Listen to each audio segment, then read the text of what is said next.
자, 오늘 두 번째 주제는 아주 다양한 원인이 있는 발바닥의 통증입니다.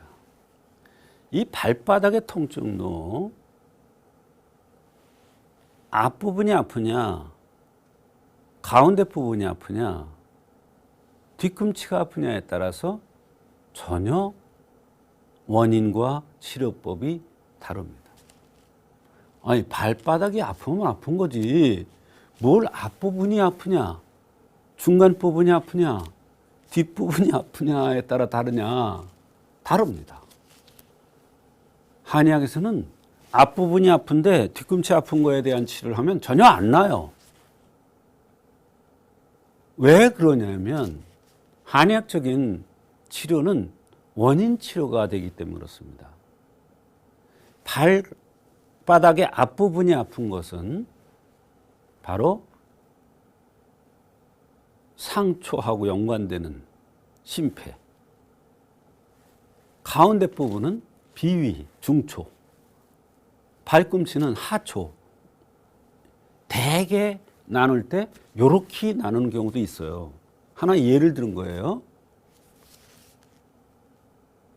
그러면 보세요.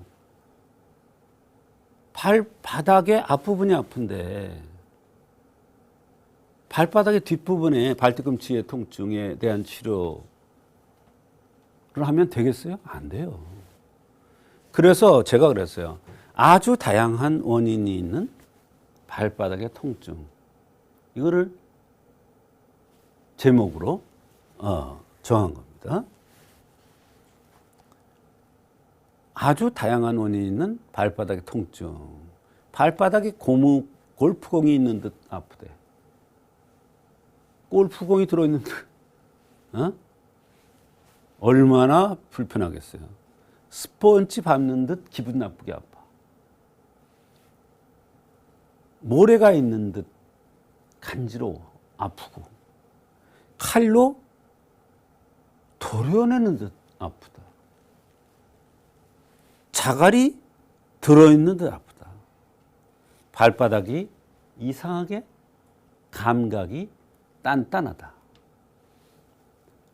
다 환자들이 호소할 수 있는, 느낄 수 있는 그러한 양상입니다. 이런 양상에 따라서도 원인을 또 다르게 찾아서 치료하기도 합니다. 칼로 도려내는 듯하게 아프다. 이건 실열이에요. 스포츠 밟는 듯하다. 이거 허증이에요. 전혀 달라. 치료법이. 그냥 아프면 진통제 놓으면 되는 거지 뭘 그렇게 골치 아프게 나누냐. 골치 아프게 나누지 않으면 치료가 안 돼. 주사 맞을 때뿐이에요. 또 그래요. 원인이기 때문에. 아주 다양한 원인이 있는 발바닥 통증. 이것을 족저근막염 이렇게 표현하기도 합니다. 발바닥이 불편한 증상이죠. 한의학에서는 생긴 대로 병이 온다는 차원에서 그 체질과 어떻게 생겼느냐, 어떻게 생겼느냐에 대한 체질이에요. 살이 있느냐 없느냐. 살이 있으면 습이 많은 거고, 살이 없으면 혈이 부족한 거예요. 또는 간신이 약한 거예요. 뼈골 쪽으로 아파서 오는 거예요. 살집이 있으면 습에 의해서 발바닥에 통증이나 스폰지 밟는 거거나 골프공 받는 것 같은 자갈 받는 것 같은 이런 증상이 나타날 수가 있는 거예요. 체질과 그에 따른 병리, 나타난 증상 등을 찾아내서 한약을 투여하거나 침치료로 치료를 합니다.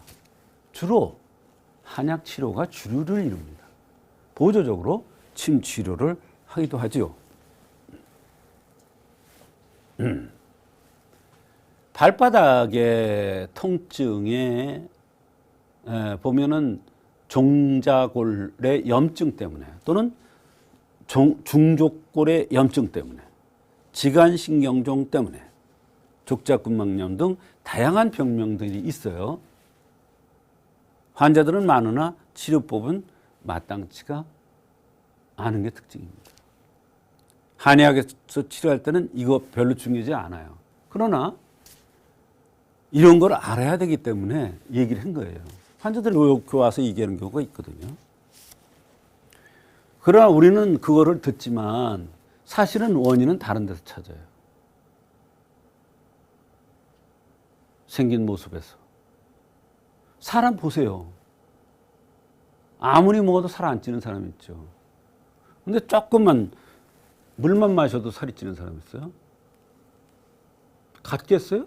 다르죠. 수족은 성체의 근본이에요. 무슨 얘기냐?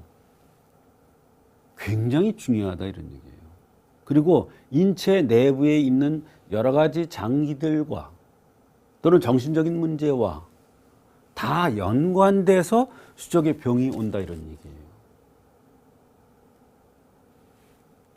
발바닥이 불편한 것은 전신의 상태와 연관이 있는 거예요. 육체적인 상태 또는 정신적인 상태와 연관적인 거예요. 또 환경적인 상태에서도 연관이 있는 거예요. 예를 들어서 요새는 덩치가 크고 키가 큰 사람들이 많아요. 그런 사람이 발바닥이 아프다는 것과 키가 작고 바짝 마른 사람이 발바닥이 아프다는 것은 근본적인 원인이 전혀 달라요. 치료법도 따라서 달라집니다.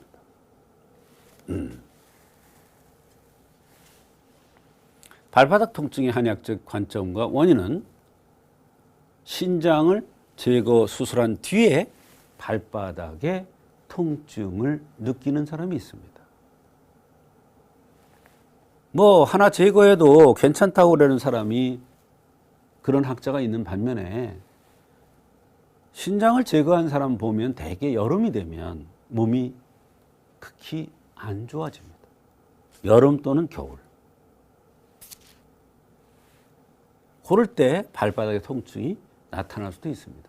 거꾸로 얘기해서 발바닥 통증이 있는데 아무리 원인을 찾으려 해도 찾을 수가 없어. 근데 이 사람이 보니까 콩팥을 제거한 수술한 경력이 있어.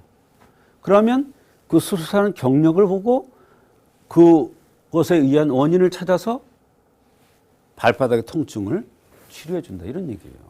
양명형의 습열.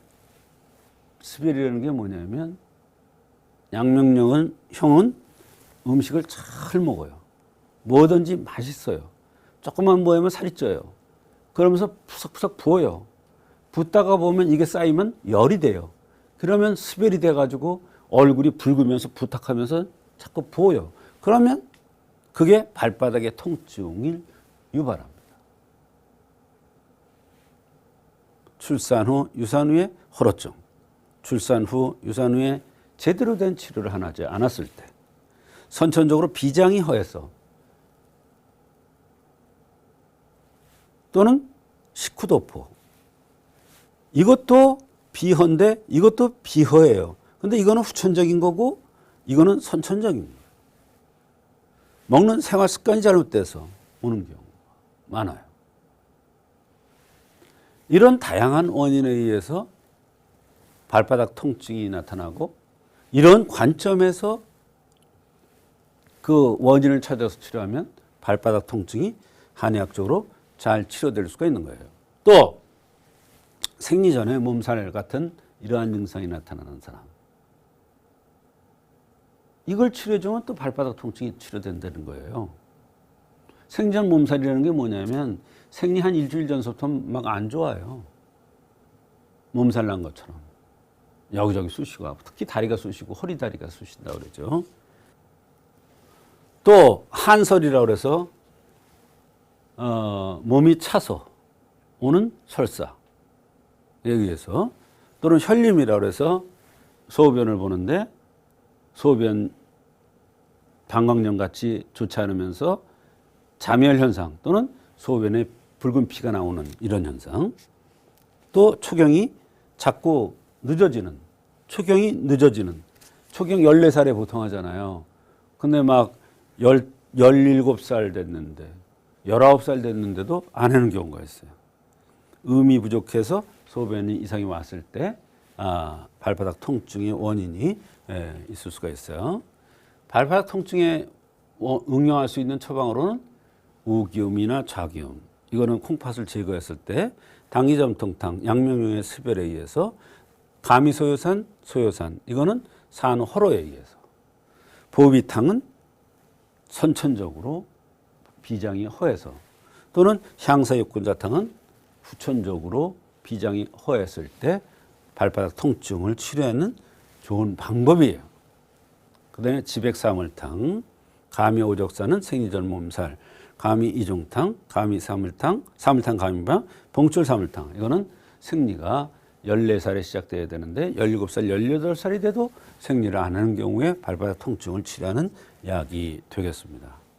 이와 같이 아주 다양한 원인에 의해서 발바닥 통증이 오는데 한의학적으로 그 원인을 정확하게 찾아서 치료해주면 얼마든지 한의학적으로 발바닥의 통증을 해결해 줄 수가 있습니다.